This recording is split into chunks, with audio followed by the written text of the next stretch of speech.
ज़्यादा से ज़्यादा लिखने का प्रयास करें। देखिए आप लोग ज़्यादा लिखते नहीं है, सिर्फ ज़्यादा पूरा का पूरा अपना समय सिर्फ पढ़ने में लगा देते हैं। और देखिए पढ़ना तो ज़रूरी है ही, लेकिन उसमें लिखना भी कहीं न कहीं बहुत ही आपका मायने रखता है, बहुत ही इम्पोर्टेंट हो रहा है। क्योंकि आपको जो आपका एग्ज़ाम होगा, आपका एग्ज़ाम में जाइएगा तो एग्ज़ाम में आपको कोई मौखिक एग्ज़ाम नहीं होगा, उसमें कोई मौखिक परीक्षा नहीं हो रहा होगा कि आप जाइएगा और वहाँ से आप क्या करिएगा, वहाँ से आंसर बता दिए और चले आए। वहाँ पे आपको लिखना होगा, क्या करना होगा वहाँ पे आपको लिखना होगा। अच्छे से आपको लिखने का, देखिए ज़्यादा लिखने का आपका दो बेनिफिट होता है। एक बेनिफिट ये होता है कि अगर आप लिखते हैं तो उससे आपका राइटिंग होगा, राइटिंग सबसे ज़्यादा राइटिंग इंप्रूव होता है। राइटिंग जितना अच्छा होगा राइटिंग, आप जानते होंगे कि बिना राइटिंग के आप कितना भी क्यों ना पढ़े होंगे, पूरा बुक पढ़ लिए होंगे, सारा क्वेश्चन याद होगा, लेकिन अगर आपको लिखना, आपका हैंड राइटिंग अच्छे नहीं होगा, अब लिख नहीं सकेंगे तो आपका टॉपर या कुछ भी आपका मार्क्स अच्छा से नहीं आ पाएगा। क्योंकि आपको ज़्यादा उसमें काम होता है, लिखने का भी एक रोल बहुत ज़्यादा होता है आपको टॉपर बनने में।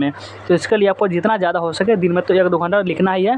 और लिखने से क्या, अगर कोई आपका टॉपिक आपको समझ में नहीं आ रहा है, समझ लीजिए कि आपका कोई टॉपिक है जो समझ में नहीं आ रहा है, उसको 2-3 बार लिखते हैं तो आपको वो कुछ ना कुछ समझ में उसको आने लगता है। तो लिखने का ये भी फ़ायदा होता है कि आपको लिखते हैं तो कुछ चीज़ अगर नहीं समझ में आ रहा है तो उससे वो समझ में आने लगता है।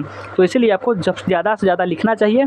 लिखिएगा, जितना लिखिएगा, लिखना आपका कभी भी नुकसान नहीं होगा, लेकिन आपका फ़ायदा ही करेगा। लेकिन देखिए पढ़िए और लिखिए, दोनों समान ही काम करिए। अगर पढ़ना भी है और लिखना भी, देखिए सारा का सारा आप लोग सिर्फ ऑब्जेक्टिव और सब्जेक्टिव सिर्फ याद करने में लगा देते हैं, लिखने पर फोकस ही नहीं करते, जिसके कारण आपका राइटिंग भी उतना अच्छा नहीं बन पाता है और लिखने का प्रैक्टिस भी नहीं होता। देखिए आपका जो एग्ज़ाम होता है इसमें जो 3 घंटे का जो समय दिया रहता है, आप दिन में इतना लिखिए ना, आपको लिखने का प्रैक्टिस इतना होना चाहिए कि जब आप 3 घंटे लिखें ना तो आपका उंगली दर्द ना करे, आपका इतना लगे कि आज 3 घंटे लिखना है, इस प्रकार से को लगना चाहिए। नहीं तो आपको अच्छा से आपको ज़्यादा आप नहीं लिखे प्रैक्टिस रहिएगा तो आपका धीरे धीरे, जैसे हम 3 घंटे लिखेंगे तो आपका उंगली दर्द करने लगेगा और जिसके कारण आपका जब हैंड राइटिंग होगा वो बहुत ही ख़राब हो जाएगा और उससे आपका कॉपी अच्छे से नहीं दिखेगा।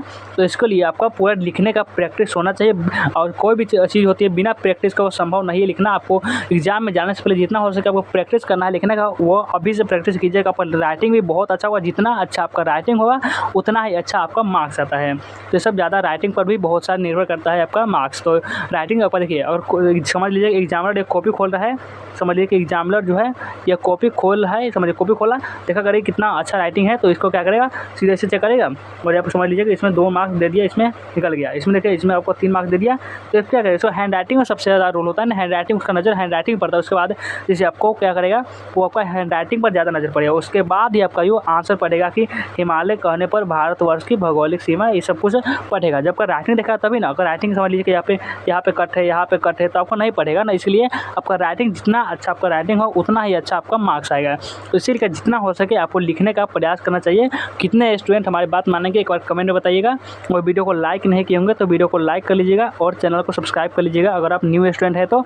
और व्हाट्सअप ग्रुप ज्वाइन नहीं किए होंगे तो डिस्क्रिप्शन में लिंक होगा, आप वहाँ जाकर व्हाट्सअप ग्रुप ज्वाइन कर सकते हैं। और चलिए वीडियो को एंड करते हैं, मिलते हैं फिर किसी नेक्स्ट वीडियो में।